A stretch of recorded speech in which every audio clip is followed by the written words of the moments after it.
Hello, and thank you for joining us. My name is Leslie Hatfield. I'm a partner and director of business development at Integrated Financial Group in Atlanta. Welcome to our education and empowerment series, where we will be bringing our audience conversations with some of the smartest and the most successful professionals in their field. I'll be co-hosting today's webinar with my partner, Kevin Garrett. Kevin is a nationally recognized independent fee-based financial advisor, and I welcome you, Kevin. Hey, Les, how are you today? I'm doing great. I'm excited to be here today, and I'm really excited about our guest. We have Greg Maguire. Greg is the Director of Business Development for Caden Home Care, and I know Greg has some important information for all of us who have aging parents, and I'm really interested in hearing what he has to say as to how we can help preserve our parents' wealth and also make sure that we're taking care of them in the best way. Hey, Greg, welcome. Well, good morning, Leslie. Good morning, Kevin. How are you? Hey, Greg. Great to see you again. I appreciate you spending some time with us this morning. When you and I met a few weeks ago, I was really excited to have you on today because, as I mentioned to you when we met, one of the things that I think as a financial planner, we find ourselves really trying to get our heads around is what the healthcare costs associated with aging will look like for our clients. And we can do a pretty good job of estimating, financial returns and do a lot of the things that we do. But the healthcare piece is an increasing challenge as everyone ages and lives beyond the normal historical lifespans. So thanks for being on today. And maybe you could just start a little bit with telling us a little bit about your firm and where you guys really focus and add value for your clients. Well, thank you, Kevin. I know that Caden Home Care is Atlanta-based. We're family-owned and operated. I like to say we're the oldest, most established home care company serving all of Metro Atlanta, the 16-county footprint. When we started back in 1984, Linda Caden is our owner. She still comes in, and I work for her children who are my age. It was a different landscape. 33 years ago, there were maybe just two companies serving Atlanta doing what we do in home care. And we'll probably talk about home health and home care. Those terms get thrown around a lot. But today, there are over 650 just in Atlanta. And so there's a lot to choose from. And without the industry being regulated on a national level, I call it the Wild West out there. So you have to really be careful about choosing a good quality home care company because it's not a matter of if, but when we're going to be utilizing this service. It's obviously grown for a reason, with boomers now entering about 72 being the oldest. It's going to be utilized more and more, and it's a very, very good service for older adults mainly, but also other folks. That we're both declining mentally and physically, so we're getting people a lot younger. We have a lot of younger clients. And so, but being around for this long, I got to know Caden. I worked at Piedmont Hospital locally, and they were sort of embedded in all our service lines at the hospital. And so I've been with them now for about 4 years. And I can tell you that, and in my own experience as well, my parents are aging, but I watched it with my grandmother who lived to 94. We really could have utilized the service for her, keeping her in her home for as long as possible, because we're really that first phase, as we talked about earlier. Go ahead. Could you walk us through kind of the experience that somebody like myself or Kevin would have if we came to Caden with an aging parent or maybe a mentally declining parent? What's the process?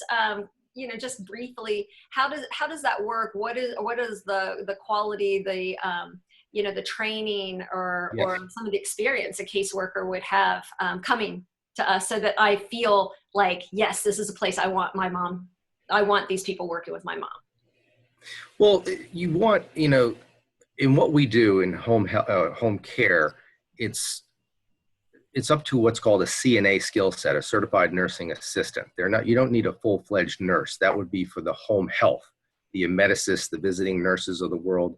And that line in the sand is very important. What they do is much more invasive. And what we do is what are called addressing ADLs, activities of daily living, bathing, grooming, ambulation, movement. And so the most important, but those folks that come into your home, obviously you want to be able to trust them and understand what they're doing and have a long track record of experience. And we, like I said, what we do more than anything else that differentiates ourselves is our training. Kadin, we run 2 training classes a month, and we're the only, as far as I know, the only home care company that provides extensive training upon hire. Our CNAs have to come to us with 5 years experience, but most of them have been with us since inception, 10, 15 years. And our nurses are TIPA Snow trained and certified. TIPA Snow is a dynamic Alzheimer's nationally known and recognized lecturer and speaker and trainer. And we incorporate that training into our caregiver training. Alzheimer's and dementia people change daily when it comes to that. And you have to really understand those types of patients.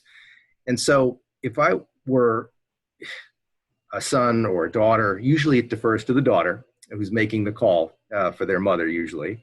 And you want to take that experience into consideration more than anything else.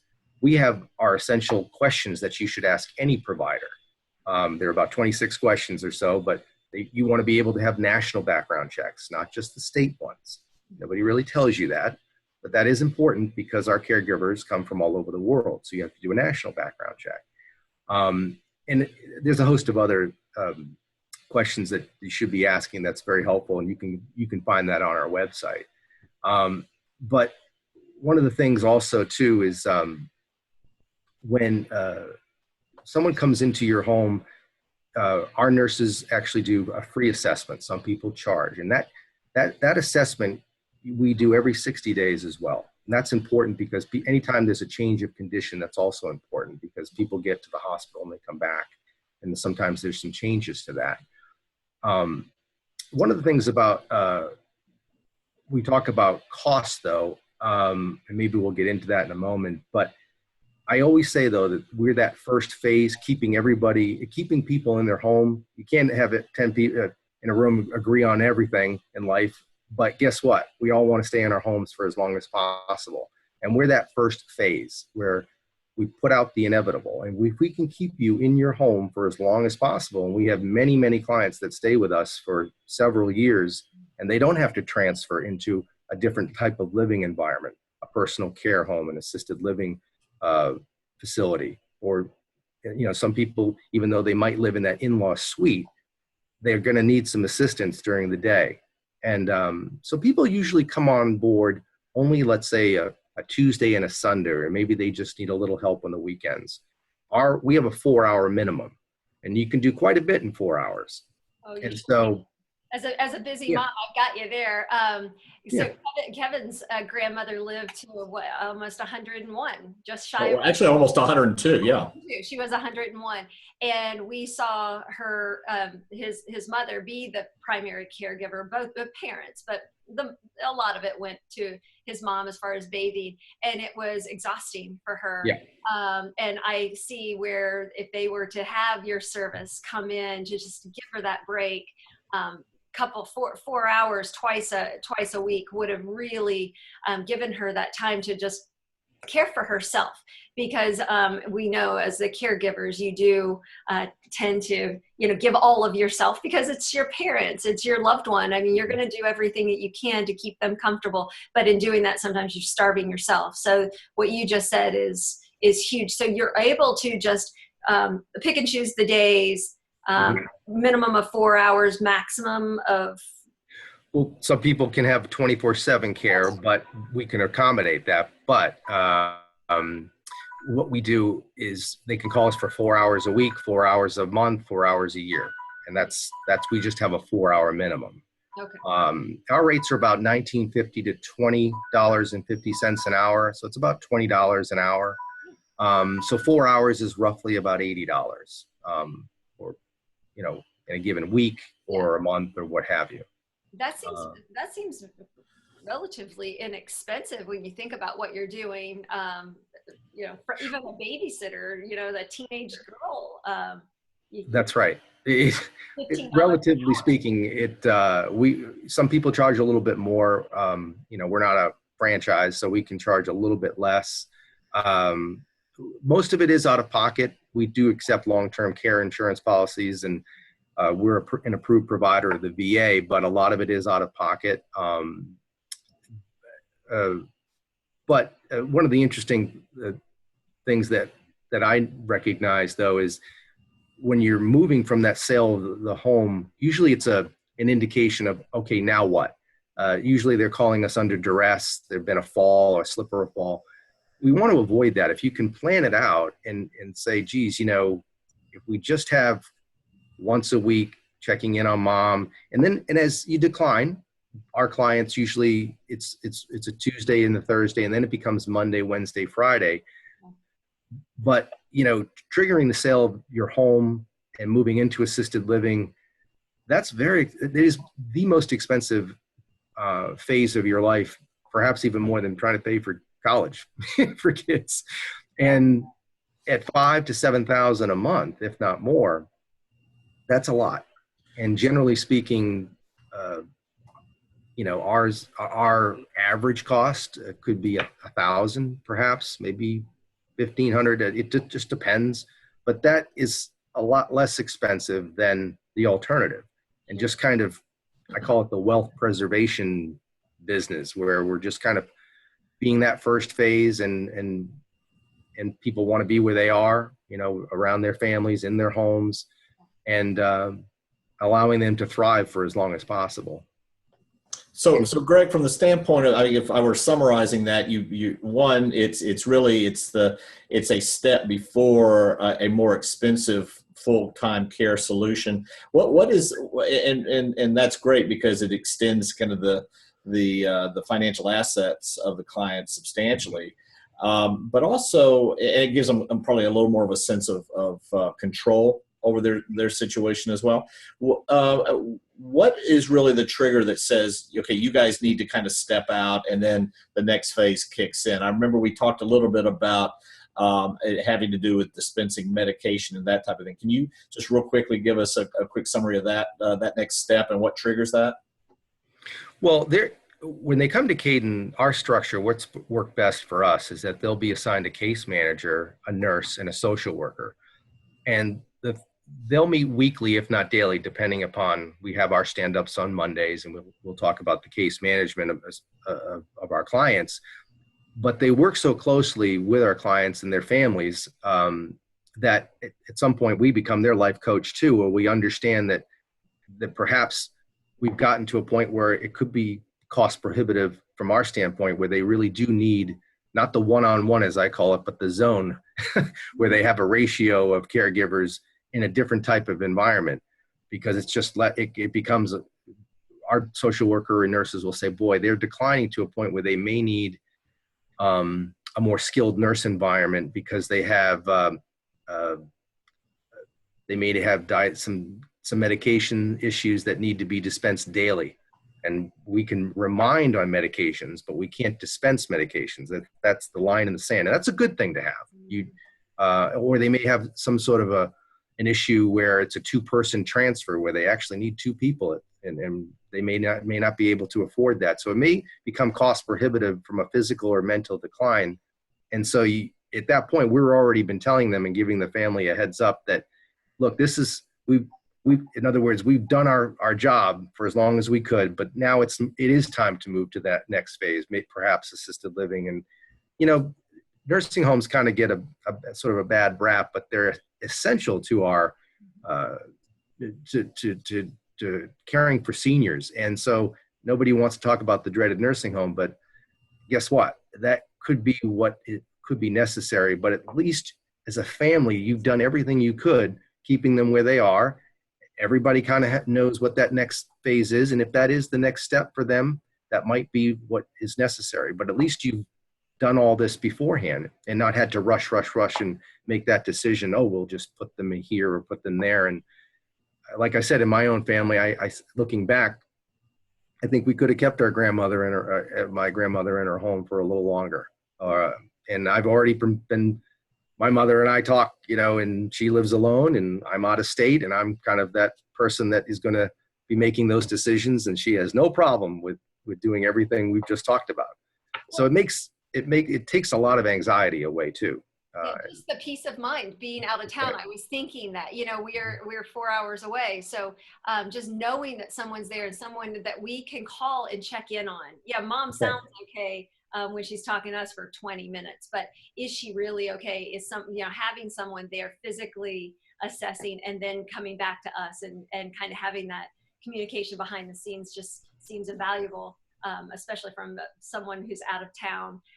As the holidays approach, I'm sure you guys get a lot of calls. I can imagine as kids come in for the holidays and they're seeing their parents and they might not have seen them for a few months. Are there certain things that we should kind of be looking for and you know, calling in some help and not being afraid to say, you know, maybe it is time to call in a little extra help?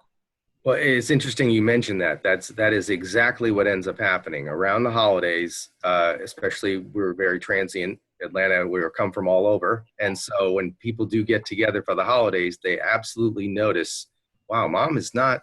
I'm looking around the house; things aren't the way they should be. She's not as well groomed as I'd like her to be. Some people come home to a lot more shocking situations where they feel like, boy, oh my goodness. So yes, during the holidays, it's usually a December, January timeframe is a time that we get several calls for assistance just for those reasons. They're now seeing mom or dad, and they're saying, wow, this is not, you know, we're getting a firsthand view of the fact that they're declining much worse than we ever thought. Yeah, and a lot of people don't know where to go. So I'm so grateful that you were able to spend some time with us and let us know that there is a good quality this place out there that we can go to that can help us and keep our parents in their homes and keep them comfortable and like you said, preserve their assets. That's right. Greg, could you just for the benefit of the viewers, just give us your company's website again and contact information before we go? Sure. We're Caden Home Care, and it is www.caden.org is our website. And well, I always know our cell number, but our phone number to call for any type of service is 24/7. It's staffed that you can get to us. They'll always transfer it over to one of our staff. And that our phone number is really 404-862. It is 4549. 404-862-4549 is our phone number. So, and then that would be, that's my cell, but our office line is 770-396-8997. 770-396-8997. Great. Well, we'll be able to reach you either way. We might call you in the middle of the night. Absolutely. Well, we always have our cells, so. That's what I love about your group, and I've met several people that have worked there. Just the family owned, you cannot get any better than that, because you know that care truly is coming in, and maybe Linda would answer the phone in the middle of the night. You know, the lady who started it all, because it is such a special family. To be able to offer these kind of services and become part of our family, you know, and so I honor what you guys are doing. Thank you so much for being with us today. Oh, you're welcome. And thank you so much. We could talk, I know, for hours, but we'll end it for now. Maybe come back and share some more with us at another time. Well, thank you so much to both of you. Appreciate the time. Yeah, I appreciate it. Thanks, Greg. Thank you. Bye-bye. Bye.